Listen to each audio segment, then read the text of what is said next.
नमस्कार मेरे प्रिय दोस्तों, आज मैं फिर लेकर आई हूँ एक रहस्यमय कहानी। कहानी सुनाने से पहले आपसे अनुरोध है कि आपने हमारा चैनल सब्सक्राइब नहीं किया है तो सब्सक्राइब जरूर कर लें और साथ में बेल आइकॉन घंटी जरूर दबाएं, जिससे हम कोई भी कहानी अपलोड करें तो वो सबसे पहले आप तक पहुँचे। अब चलते हैं कहानी की ओर। पर जोर नहीं, पार्ट 3। घर के सभी लोग सो चुके थे, लेकिन गौरी की आंखों की नींद कोसों दूर थी। वह बार बार बस करवटें बदल रही थी। फिर सोचा कि उसकी वजह से अनन्या डिस्टर्ब ना हो जाए। ये सोच वह रूम से बाहर निकल आई। तभी उसे किचन के पास एक परछाई दिखाई दी, जिसे देख वह थोड़ी घबरा गई कि इतनी रात कौन हो सकता है। कहीं कोई चोर तो नहीं? लेकिन अगर कोई घर का ही हुआ तो? यह सोच वह भी आगे बढ़ी और किचन में झांक के देखा तो कोई खड़ा था। अंधेरा होने की वजह से साफ दिखाई नहीं दे रहा था कि कौन है। कुछ सोचते हुए उसने किचन की लाइट ऑन कर दी तो गौरी ने देखा यह कोई लड़का है, लेकिन इस घर का तो नहीं है, मतलब कोई चोर है। यह सोच वह जैसे ही चिल्लाने को हुई, वह लड़का भी गौरी के एक्सप्रेशन समझ गया कि ये अब क्या करने वाली है। वो तुरंत उसकी तरफ लपका, उसका मुंह बंद करने के लिए, लेकिन उसका बैलेंस बिगड़ गया और वो जमीन पर गिरने ही वाला था कि उसने गौरी का हाथ पकड़ लिया। लेकिन गौरी भी अचानक से इस बात से संभाल नहीं पाए और दोनों साथ में गिर गए। गौरी उस लड़के के ऊपर गिरी, लेकिन उसने डर के कारण अपनी आंखें बंद कर ली थी। कबीर, तू यहाँ क्या कर रहा है? इस आवाज ने दोनों को होश में लाया। तब दोनों घबराते हुए एक दूसरे से अलग हुए। दोनों ने देखा सामने अनन्या खड़ी थी। कबीर, हाइट 5.9, रंग गोरा, फिट बॉडी। रुद्र के बाद कॉलेज की लड़कियों का दिल जिसके लिए धड़कता था वो यही था, और साथ ही अनन्या के मौसी का लड़का। तभी अनन्या फिर से बोल पड़ी, तुम दोनों यहाँ क्या कर रहे हो? गौरी, वो मुझे लगा कोई चोर घुस आया है। यह सुन अनन्या हंसने लगी तो वही कबीर आंखें बड़ी कर उसकी तरफ घूरने लगा। कबीर गुस्से में गौरी की तरफ बढ़ने लगा। मैं कबीर प्रताप सिंह, तुम्हें चोर? किस तरफ से इतना हैंडसम लड़का तुम्हें चोर दिखा? गौरी नजरें नीचे किए हुए, सॉरी, लेकिन आप इतने भी हैंडसम नहीं है और किसी चोर के चेहरे पर नहीं लिखा होता कि वो चोर है। और क्या हैंडसम लड़का चोर नहीं हो सकता? इतना सुन अनन्या जोर जोर से हंसने लगी और वही कबीर गुस्से में बड़बड़ाता हुआ किचन से बाहर निकल गया। अपने हंसी पर कंट्रोल करते हुए अनन्या बोली, ये कबीर है, मेरी मौसी का बेटा, इसका घर हमारे घर के सामने ही है। गौरी, तो क्या ऐसे चोरों की तरह हमेशा आता है? यह सुन अनन्या फिर हंसने लगी और बोली, चल रूम में चलते हैं। दोनों अपनी रूम की तरफ बढ़ गई तो वही रुद्र किचन के बाहर खड़ा होकर सारा नजारा देख रहा था। अगली सुबह सब डाइनिंग टेबल पर बैठ नाश्ता कर रहे थे। तभी रमाशंकर जी बोले, ये गौरी अनन्या कहाँ रह गई? सुधा जी, देखिए, सब आ गई, सीढ़ियों की तरफ इशारा करते हुए। और सब उन दोनों की तरफ देखने लगा, लेकिन रुद्र और कबीर की नजर गौरी पर ही टिक गई। गौरी, जिसने येलो व्हाइट कॉम्बिनेशन में पटियाला सूट पहना हुआ था, हाइट 5.4, दूध सा उजला व शिल्की बदन, काजल से सनी बड़ी बड़ी आंखें, पतले सुर्ख होठों पर लाइट पिंक लिपस्टिक, बालों को समेट कर ऊपर एक पोनी, पूरी तरह सादगी से लिपटी हुई, लेकिन फिर भी जो देखे देखता ही रह जाए। उन दोनों की नजर तब हटी जब सुधा जी ने बोला, गौरी बेटा, आप बहुत प्यारी लग रही हैं, आपको किसी की नजर ना लग जाए। इतना बोल अपनी आंखों का काजल ले उसके कान के पीछे लगा दी। दादी माँ, जो कब से रुद्र और कबीर को देख रही थी, बोल पड़ी, अरे अपने ही घर वालों की नजर नहीं हट रही, कॉलेज में क्या होगा इस बच्ची का?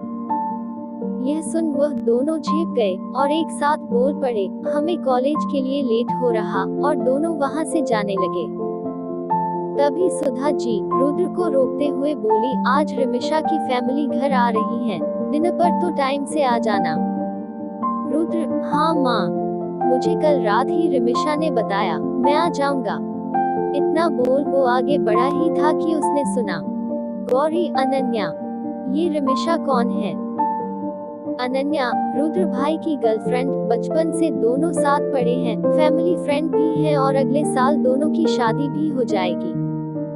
गौरी, इन्हें कौन पसंद कर लिया? अनन्या, क्या बोली?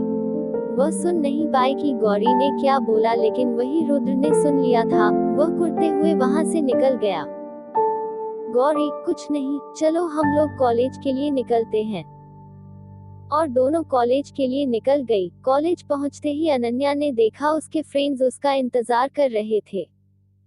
उनके पास जाकर बोली, गाइज, हमारे ग्रुप में एक न्यू एंट्री हुई है, इससे मिलो, यह है गौरी। और गौरी, यह सब मेरे फ्रेंड्स रीतु, प्रियंका, साक्षी, विशाल और अमर, अपने फ्रेंड की तरफ इशारा करते हुए। सबने उसे हेलो बोला और अपने ग्रुप और कॉलेज में आने के लिए वेलकम किया। गौरी ने भी मुस्कुराते हुए सबको हेलो बोला। तभी पीछे से कबीर आकर उसके कंधे पर हाथ रखते हुए बोला, कौन है वो न्यू एंट्री? हम भी तो मिले। विशाल ने जब उसे इशारा किया तो वह गौरी की तरफ पलटा। दोनों एक दूसरे को देख चौंकते हुए बोले, तुम? इस तरह उन्हें चौंकता देख सब अवाक रह गए कि क्या हुआ। जब अनन्या ने उन्हें रात वाली बात बताई तब सब हंसते हंसते पेट पकड़ लिया अपना। उनके क्लास का टाइम हो गया था तो सब क्लास में चले गए। क्लास में सब बैठे ही थे कि उन्हें एक अनाउंसमेंट सुनाई देती है। नेक्स्ट वीक से कॉलेज फेस्ट स्टार्ट होने वाला है, तो उसके लिए सभी को पार्टिसिपेट करना होगा किसी भी एक्टिविटी में। जिसे सुन कुछ लोग दुखी हुए तो वही कुछ लोग भांगड़ा करने लगे। प्रियंका, अरे यार, ये कॉलेज है या क्या है, बस इनसे पढ़ाई की जगह यही सब करा लो। रीतु, ओए, पढ़ाई की दुकान, कितना पढ़ेगी, क्या करना ऐसी पढ़ाई का, जब ग्रेजुएशन के बाद शादी ही करनी है। रीतु की बात सुन सब हंसने लगे। तभी प्रियंका बोलती है, गौरी, ग्रेजुएशन के बाद आगे क्या करोगी? गौरी, मैं एक फेमस डिजाइनर बनना चाहती हूँ, तो ग्रेजुएशन के बाद मैं डिजाइनिंग का ही कोर्स करूंगी। साक्षी, ये लो जी। प्रियंका एक कम थी जो अब गौरी भी आ गई। तभी गौरी बोली, और तुम सब क्या करोगे? प्रियंका, मुझे तो प्रोफेसर बनना है, तो अभी मुझे बहुत पढ़ाई करनी है। अनन्या, यार, मुझे तो मॉडलिंग करनी है, तो मैं इस बार कॉलेज फेस्ट में भी यही करने वाली हूँ। साक्षी, मैं तो यार इस पढ़ाई से बोर हो चुकी हूँ, तो ग्रेजुएशन के बाद घर वालों से बोल शादी करूंगी। विशाल, मैं तो पापा का बिजनेस ज्वाइन करूंगा और उसके तुरंत बाद शादी, क्योंकि हम दोनों के घर वाले भी यही चाहते हैं। रीतु का हाथ पकड़ते हुए बोला, अमर, मुझे तो पायलट बनना है, बस ग्रेजुएशन जल्दी कंप्लीट हो तो मैं उड़ चलूं। अब बारी थी कबीर की, तो उसने गौरी की तरफ मुंह बनाकर बोला, मैं क्यों बताऊं? गौरी, जरूरत भी नहीं है, मुझे कल रात ही पता चल गया था। यह सुन सब एक बार फिर हंसने लगे तो कबीर बोला, मैं जा रहा कैंटीन, गुड बाय। कॉलेज खत्म करके सब घर आते हैं। आते ही सुधा जी पूछती हैं, गौरी बेटा, कैसा रहा कॉलेज? गौरी, मुस्कुराते हुए, अच्छा था आंटी। सुधा जी, चलो अच्छी बात है तुम्हें कॉलेज पसंद आया। अब जल्दी से फ्रेश होकर तैयार हो जाओ, रिमिशा के पापा मम्मी आते होंगे। सुधा जी सब तैयारी देखने किचन में चली गई और थोड़ी देर में जया जी, कबीर की मम्मी, आते हुए कहती हैं, सुधा दी, गौरी आ गई। कहाँ है वो? सुधा जी गौरी को बुलाते हुए कहती हैं, गौरी, ये कबीर की मम्मी है और मेरी छोटी बहन।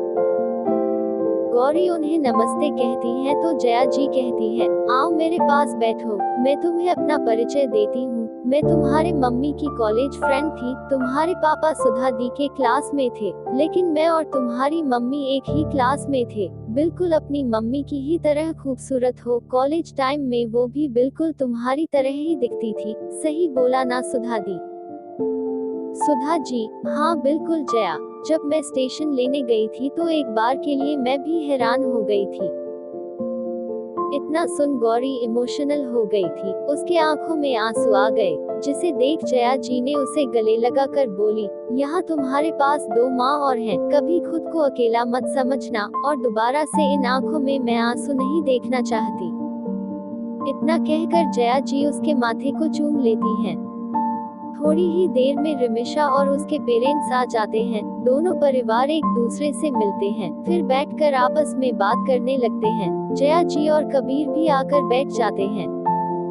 तभी सुधा जी, सरला, चाय नाश्ता लाना। तभी गौरी चाय लेकर बाहर आती है, जिसे देख सुधा जी कहती हैं, अरे गौरी तुम क्यों लाई चाय? सरला ले आती ना। गौरी, आंटी वो और बाकी सामान ला रही हैं। सुधा जी, अच्छा ठीक है, आओ बैठो तुम भी, और उसे अपने पास बैठा लेती हैं। तभी रिमिशा की मम्मी पूछती है, भाभी जी ये लड़की कौन है? पिछली बार इसे नहीं देखा था। सुधा जी कुछ कहती उससे पहले ही रिमिशा बोल पड़ी, माँ ये गौरी है, इसके माँ बाप नहीं है और इसके बाकी के घर वालों ने अनाथ आश्रम भेज दिया, तो आंटी अंकल इसे घर ले आए हैं ताकि इसकी पढ़ाई पूरी हो जाए। और माँ सबसे मजे की बात, जब ये आई तो रुद्र ने इसे नौकरानी समझ लिया था। इतना बोल वह हंसने लगी। यह सुन घर में सबको बुरा लगा। रमाशंकर जी और सुधा जी रुद्र को घूरने लगे तो वही दादी माँ बोल पड़ी, बेटा वो अनाथ नहीं है, अब वह भी इस घर की बेटी है जैसे अनन्या है। दादी माँ को रिमिशा बिल्कुल पसंद नहीं थी, लेकिन कर भी क्या सकती हैं, जब उनके पोते को पसंद है तो।